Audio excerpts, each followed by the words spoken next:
Pak Sekda dan juga Pak Ketua DPRD Kabupaten Lembata. Waktu yang singkat ini kami ingin memulainya dari pembenahan birokrasi. Itu nomor satu. Karena kami meyakini bahwa birokrasi itu adalah lokomotif untuk segala aspek pelayanan publik di Lembata. Dan Pak Sekda bersama tim evaluasi kinerja telah bekerja optimal untuk menata kembali birokrasi Lembata. Yang robek-robek kami akan jahit, yang lekak-lekuk kami akan ratakan, yang bengkok kami akan luruskan. Penataannya itu adalah meletakkan kembali kepada regulasi yang ada. Teman-teman semua yang ada di birokrasi, kami juga mohon berjiwa besar nanti untuk menerima apapun perubahan yang kami lakukan di struktur birokrasi.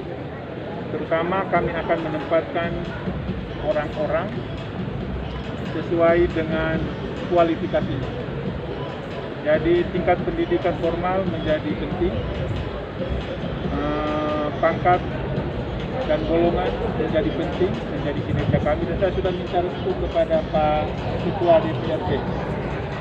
Pak Ketua, tolong beri saya kesempatan, saya dan Pak Sekda, tim evaluasi kinerja untuk membenahi birokrasi kita. Pak Ketua, Pak Wakil Ketua, dan seluruh anggota DPRD dengan senang hati kalau kita bisa meletakkan sesuatu yang baik. Selain kualifikasi, kami juga akan menempatkan berdasarkan kompetensi. Di kompetensi ini yang kami banyak lowongnya, karena selama ini banyak pejabat eselon 2 kami yang belum mengikuti pendidikan di jenjang. Dan kami juga akan menempatkan teman-teman di birokrasi sesuai dengan kinerja mereka.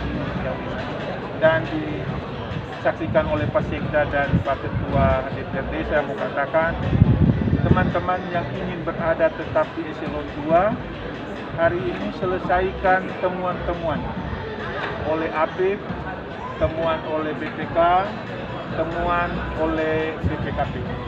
Kalau mau ingin tetap berada di eselon 2, kalau tidak, satu-satunya cara adalah menjadi staf. Karena kami tidak ingin birokrasi itu dicemari dengan hal-hal yang negatif. Dan waktu kami yang singkat ini kami fokus kepada penataan birokrasi. Mungkin hal-hal lain akan ditambahkan oleh Pak Sekda dengan Pak Ketua. Tambah sih Pak Bupati, ini kan APIP dari BPK dan BPKP ya.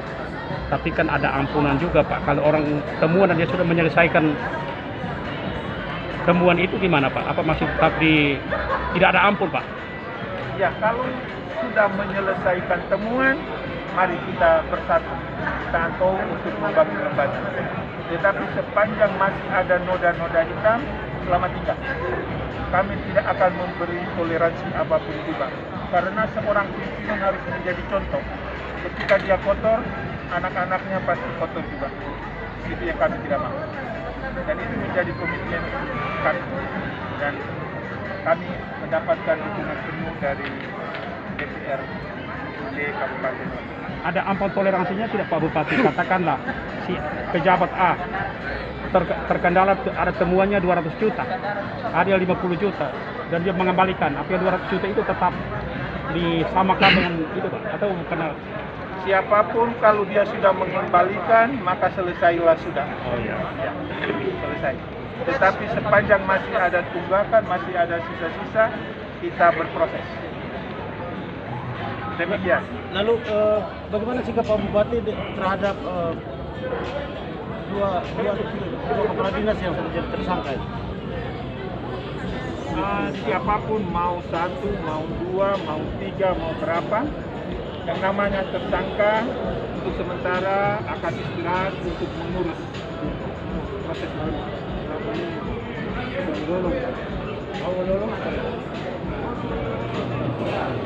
Mungkin Pak Pak Ketua. Silakan. Tambahan terkait dengan dana pinjaman. Terima kasih.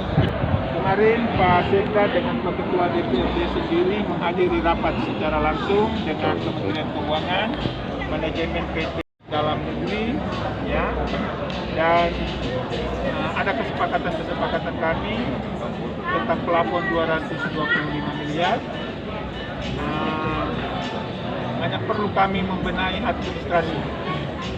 Nanti Pak Sekda yang menjelaskan dengan Pak Ketua mereka mengikuti rapat teknis secara langsung, mereka bisa menjelaskan kepada kita. Silakan Pak. Dengan penekanan beliau tadi, itu tim kerja sudah melakukan evaluasi seluruhnya dari kualifikasi, kompetensi dan kinerja. Dan kinerja itu salah satunya perilaku kerja. Perilaku kerja dalam DP3 ASN itu bobotnya 60%. Sehingga yang tadi beliau sampaikan bahwa ada yang berkaitan dengan perilaku, ada temuan dan lain-lain, ada yang sedang menyandang, sedang diperiksa dan lain-lain, itu bagian dari perilaku kerja. Ya, itu semua masuk dalam sistem merit ya, dalam kriteria sistem merit. Jadi kita sedang menuju ASN yang berbasis sistem merit melalui komitmen Pak Bupati. Kemudian kami juga tadi diminta Pak Bupati supaya fokus lainnya itu adalah pengembangan pertanian dan perikanan tadi. Jadi ikanisasi, sorghumisasi, kambingisasi, dan juga mungkin porangnisasi. Dan juga ada satu lagi jambu mente. Nah ini yang kami akan terjemahkan, kami pulang konsolidasi, jabarkan mulai dari pendekatan hulu sampai ke hilirnya. Supaya seluruh niat besar kita untuk memberdayakan masyarakat, 70% lebih masyarakat Lembata yang bermata pencarian petani bisa keluar dari garis kemiskinan. Dan itu kemudian yang berikutnya yang kaitan BEN, dokumen-dokumen yang kami lengkapi itu hanya titik koordinat, lokasi, kemudian peta-peta lokasi, dan tim di lapangan sudah mengambilnya, sudah berproses. Tinggal sekembalinya beliau dari pelantikan ini akan memperbaharui seluruh administrasi, tanda tangan bukan atas nama PLT, tetapi atas nama Bupati. Nah, ini yang kemudian dari manajemen PT SMI, kalau seandainya seluruh dokumen itu sudah kita input atau upload ke dalam aplikasi Revina, bisa saja Oktober itu pencairan tahap pertama. Jadi pencairan tahap pertama 25%. Selanjutnya berikutnya tahap kedua 45%. Belum menuntaskan seluruhnya, tapi kita melihat dari aspek fungsi jalan di dalam tata ruang. Jadi ada yang lokal primer ya kita utamakan.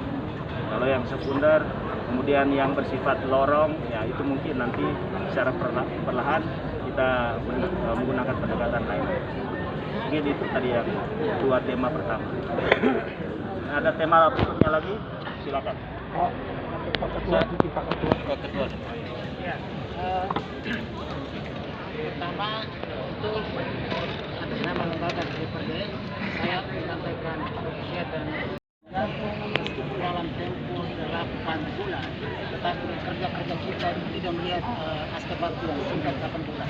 Tapi dari kebijakan anggaran yang barangkali dapat kita fokuskan untuk menata berbagai hal, terutama pembangunan infrastruktur jalan.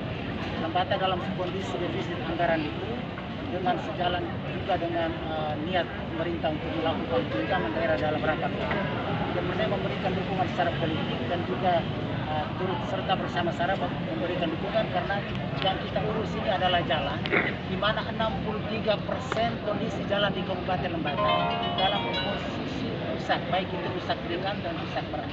Maka ketika pinjaman daerah itu difokuskan untuk bangun jalan, saya pikir ini masyarakat Lembata memberikan dukungan terhadap hal yang satu ini. Tentu kami juga berharap supaya ya, kurang lebih 95% PT SMI sudah memberikan warning untuk memberikan persetujuan terhadap limit 225 miliar. Tugas kita selanjutnya selain membenahi administrasi yang ada, tetapi juga barangkali kami mendorong kepada pemerintah untuk supaya menyiapkan panitia dan lain sebagainya, termasuk juga nanti pada saat proses pengadaan barang dan jasa menetapkan para pihak yang memang benar-benar bertanggung jawab untuk menghasilkan kualitas mutu yang baik dan juga tepat sasaran, sehingga pinjaman daerah ini benar-benar memberi makna bagi pembangunan di Kabupaten Lembata, terutama infrastruktur jalan.